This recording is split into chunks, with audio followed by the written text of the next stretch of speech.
Hey, what's up guys? I'm Jeff and you're watching Gamestork, and this is a daily news update. Lots of news today, some really juicy, good, amazing stuff. So without further ado, let's jump right in. Gamestork, delivering news, reviews, and playthroughs like a newborn baby. You know, firstly, I have to honestly say, I love delivering news, reviews, and playthroughs like a newborn baby. That's right.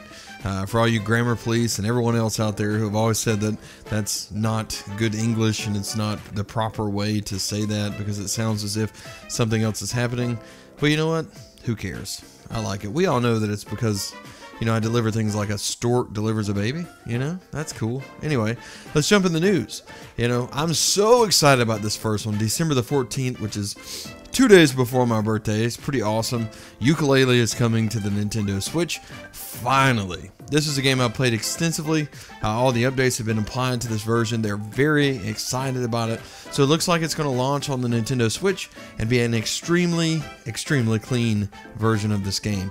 Now, when I played it, it was prior. It was on the PS4 and it was prior to the updates that cleaned up and fixed the camera and a bunch of other things in the game. I really like this game. It feels like an old school N64 platformer, and if you held out for the Nintendo Switch version of this game, you're actually, you know, kind of did yourself a favor, because number one, the anticipation probably rose, but trust me, it's really good. It's one that you're going to enjoy a whole lot, and being able to play this game on the go is a very big deal. It's a huge deal, and I love the idea of, you know, having this game and playing it wherever I am, you know, which is kind of mind-boggling sometimes. Bandai Namco will be hosting an event on December the 15th, just the day after, and they have 5 unannounced games that will be showing, you know, they'll show them off during that event.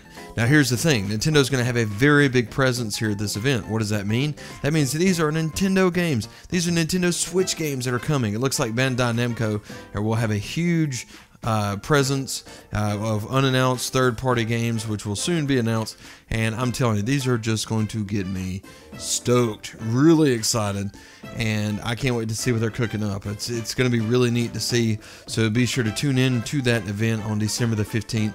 Perhaps if I could ever get my PC situation straightened out, I'm having the hardest time getting Dell to take my money, or anyone else for that matter. But if I can ever get that done, I'll do a live stream of that and actually walk through, because that's a pretty big deal, and so let's hope that we can do that. If you're waiting on Darkening Dungeon to come to the Nintendo Switch, it looks like they're aiming for early next year. Red Hook Chris on their Reddit page said, "We're aiming for early next year. As soon as we have a solid idea internally, we'll share it with you guys." So Darkening Dungeon is a game that I believe is a very good fit for the Nintendo Switch. It's something that you should look into and you should check out. And if it does, or inevitably when it does come, it's one that I think that everyone will enjoy to some degree. It's a very good fit for the Nintendo Switch, and I can't wait. Obviously, next year seems like it's a really long time, but it's not, because we still have Xenoblade Chronicles 2, which is coming just this week, and just a ton of games coming out before the end of December as well. So this is going to be really heavy, and I don't know about you guys, but I've actually struggled trying to keep up with all the games that are coming out, because I tend to try to play things so I can talk about them, so I know what I'm talking about, and it's just kind of hard to keep up with everything. So yeah, that's one of those things. So there's plenty, there's a plethora of options on the Nintendo Switch, which is great, and the games that are available, especially indie games that are available on both the Nintendo Switch and PC and things like that. It seems like the Nintendo Switch is actually boosting sales of indie games. And what do I mean by this? It looks like, let's see, first of all, Wonder Boy the Dragon's Trap sold 100,000 units on Nintendo Switch. That's all, you know, all the other versions combined. This is more. They literally sold more on this one console than all the other versions. Now, it does add to the fact that this thing looks beautiful in handheld mode. This game is awesome. It's a Metroidvania type game. If you haven't played it, you really owe it to yourself to play it. And it's one that I actually would recommend. I had a lot of fun with it. And one day, sometime, I would love to go back and play. It's a remake of a classic from way back when. And you can even change, you know, to the old look, and it's kind of cool. So it's a really neat game. Also, SteamWorld Dig 2 sold nearly 10 times as much as it did on Steam on Nintendo Switch. 10 times the number of sales. Oh my goodness, like what is this? Nintendo Switch is the obvious choice for indie games. It's one of those things that just adds this extra component. Number one, indie games typically aren't too graphically demanding, so you can get this on the Nintendo Switch and take it with you, whereas with a PC typically you're trapped down. The PS4 you're stuck there at your TV, Xbox One you're stuck there at your TV, and if you have a really good internet connection, you can probably play something pretty good on your phone or device through PS4, but you know, there's typically a lag. I know with me, I kind of have a lag when I try that, and it just doesn't work out. But with the Nintendo Switch, that is your console. You can carry it anywhere. You don't need internet. You just start the game up and you play. And you get the same exact experience, plus the added benefit of being able to play this wherever you are, wherever you go, whether you're, you know, off on Thanksgiving, visiting for Christmas with family, out of town, on a flight, on a train, on a plane. Would you like it in a car? I would like it in a car. Would you like green eggs and ham? No, but a Switch, Sam I am, right? Yeah, that was so lame, but it's okay. You guys get the point. Wherever you go, you know, this is the way to play indies. This is it. Like this console has revitalized the entire idea, the entire concept of what it means to play an indie game. And it's great. It's a full console experience on the go. I mean, you know, trust me, I'm not getting paid by Nintendo to say this stuff. I'm literally excited about this console. It gets me every time I turn on these great games and see them on the go and how impressive they are and everything they're capable of and so on and so forth. If you're one of those people who have been waiting for the Nintendo Switch Online update, it's out now on both Apple and Android devices. This is 1.12, and supposedly this just cleans up the performance. It looks like that perhaps they have fixed once and for all the bugs that would cause your phone to drop this conversation if your screen blacks out or if you get a call, which I believe they started that in the last update. I have to look at that because I could be wrong, but hopefully this has completely fixed that. Personally, I don't know. I'm hoping that they move the chat over to the console. I think that this would benefit us as players big time. And E3, if there's anything else they do, like if they did a reiteration of the same console like they did with the 3DS line, they could do a new Nintendo Switch that has Bluetooth capability for headphones and a built-in chat. And if that means paying a little more for a little extra RAM to run that chat, yes, I mean, I would totally purchase that myself, and they could go ahead and just make the Switch, get it? The Switch? with this new console. They could probably even market this thing at the same market value at $299 and sell it. And people would really probably go and upgrade. I know, you know, next year is probably rushed for that because the system will only be out for 1 year, but considering how this thing's selling and how we all want to chat and the fact that they want to work in third-party games, especially big online MMOs, you know, we desperately need that chat function. And if you can chat anywhere on the go, I think that's really great. And yeah, I think it should totally be incorporated, especially the Bluetooth capability for headphones. I would love to be able to hook up to any of my Bluetooth devices and play the Nintendo Switch. I think it would be great. I also have like a big Bluetooth speaker that I could carry, which I typically do have with me.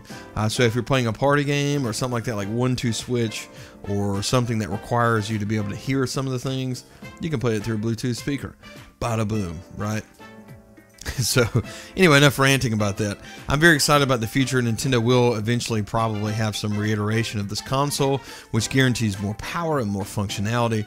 For right now, though, even if they wait till 2019, I think it'll be all right because of what we are offered through the initial promise of the Nintendo Switch being fulfilled. So lastly, today we're talking a little bit about something that typically most of us partake of, and that's cereal, right? We like cereal. Cereal's great. And there's this rumor out there that Nintendo's partnering with Kellogg's on a Super Mario cereal, and there are certain boxes that work with the amiibo, and there's some type of amiibo functionality.